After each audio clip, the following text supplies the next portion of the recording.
Good evening po. Ito po yung aming super admin dashboard at kung makikita niyo po dito, nandito po ang aming system users, kung ano po yung total active ng users. And nandito po yung pending approvals, kung ilan po yung nag-request to upgrade their role like to social worker. Meron po kasi kami tatlo, social worker, social welfare assistant, and admin. And yun po, meron po kami dito ang new user this month. May kita rin po dito ang quick links. Dito po ay i-direct po sila sa mismong new user, configure settings, and review audit logs, and manage custom fields. And meron po kami dito ang recent activity. Dito po nakikita ang mga nagla-login sa ating system. And dito po sa user management, ayan po may kita po ang ating super admin and ang ID, actions, and po andito rin po ang ating role permissions, and may kita po dito ang ating view requests, dito po ang ating admin permissions, kung ano po yung magagawa niya sa system, kung kaya niya ba ma-view, ma-create, ma-edit, or ma-delete. And we have dito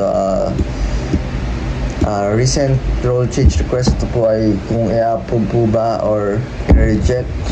Dito po pupunta ang request. And event types, dito po is yung sa ating schedule. Dito po napupunta. Pwede po makapag-type ng schedule. And kung sa icon naman po ay pwede po makapaglagay ng SBG link para po sa ating icon. And dito po sa add event type, dito po may kita ating mga sa schedule kung ano po yung may kita ng like sa social worker po, hindi niya po nakikita ang calamity duty, pero sa visit po nakikita niya po ng social worker and admin. Ito po ay nag-update to sa visibility po ng event types. And sa system configuration po dito may kita ang security overview, ating super admin, two-factor authentication, general settings, security policy, and current policy preview, and security privacy. Dito po sa audit logs, ayun nga po, dito po nakikita ang login, kung sino pa nag-login sa ating system. And ayun po nakikita dito kung ilang pong security alert.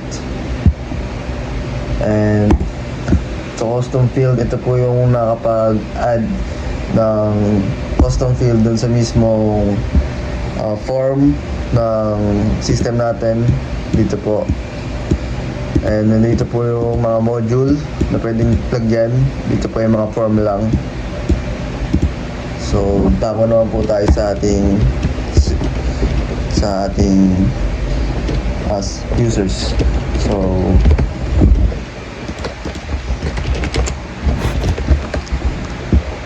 So dito po sa ating admin, dito po may kita po natin ang ating case trends, kung ilan pong case, and ating child status distributions, child gender distribution, and case priority distributions.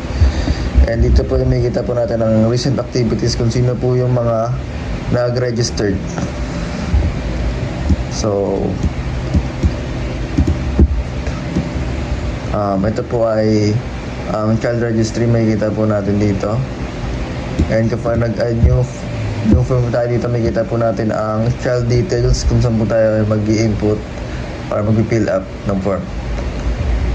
And sa case information naman po, ito po ay optional kung mayroon pong case ang bata. If wala naman po, child information is okay po. And dito po magsasagot kapag may case. And dito po mapupunta yung custom field na sinasabi ko po kanina.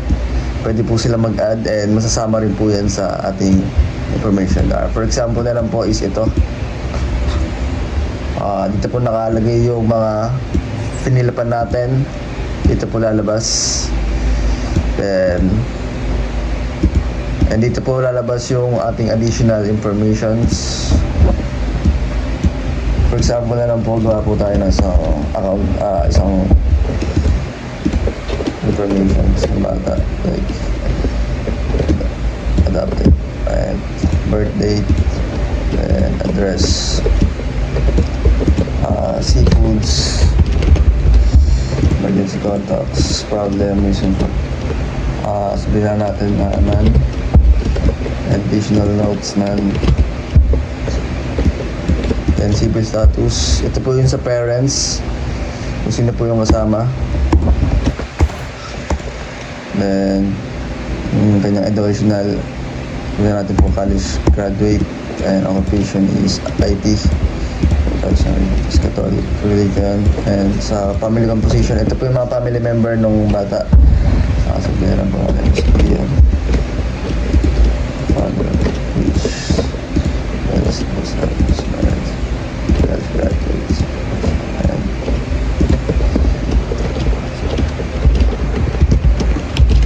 abandoned. And kung magkikreate po tayo ng kanyang case, pwede rin naman po. Sabihin natin po abandonment and urgent. And bigay po tayo dito ng case like abandoned, and child in the streets,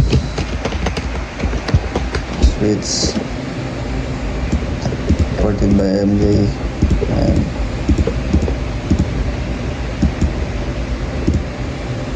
dito po ay social worker, kasi na po yung naka-assign sa kanya. And kapag sabihin natin po meron po tayo additional fields, word colors, red, and kapag nag-create po tayo niyan, ayun po, pupunta dito, ay makikita natin yung informations, family intake,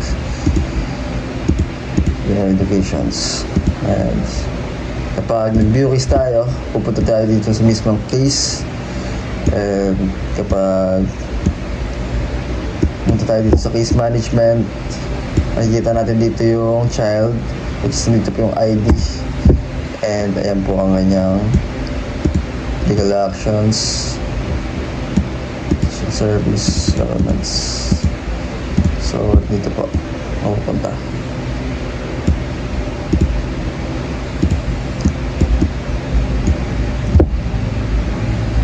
And sa donations naman po, dito po yung record, dito po makapag-fill up ng form. Ito po ay report lang, report donations. So dito po yung mapunta, services, goods received, may pie chart po, at dito po I think detailed donations. And sa view all donations naman po, may kita po natin dito yung start date, and date and donation type, status. And ayan po ang ating donor informations. Pwede po mag-anonymous donor. And of course, sa poster parents naman po, pwede po tayo mag-fill up ng form. Ayan po ang form. Tulad din po ng kanina. And kapag kinilip natin ang ating ID, makikita po natin ang ating poster details, kung ano pong mga input natin.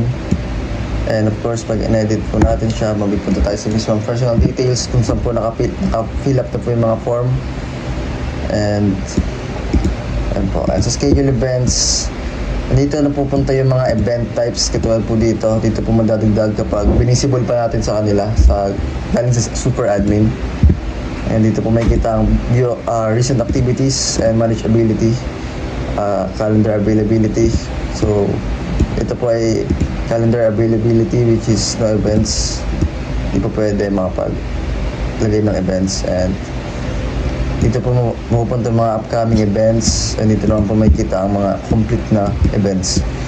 And as for the event gallery, dito po makikita yung mga pictures or articles na nilagay natin doon sa events. Like pag nag-add po tayo ng photos, dito po makikita. And pag nag-upload po tayo, dito po makikita. Dito po tayo mag-fill up ng form. So sa reports naman po, ayun po, dito po makikita ang status breakdown, child management report. And sa case management, dito rin po makikita. Then as for the deletions, dito rin po makikita. And the poster info, dito rin po makikita. And the schedule events, dito rin po makikita ang ating reports. So, sa settings naman po, we have two-factor authentications para po makapagkaroon sila ng authentications for extra security and ayun po, ito po ang security privacy.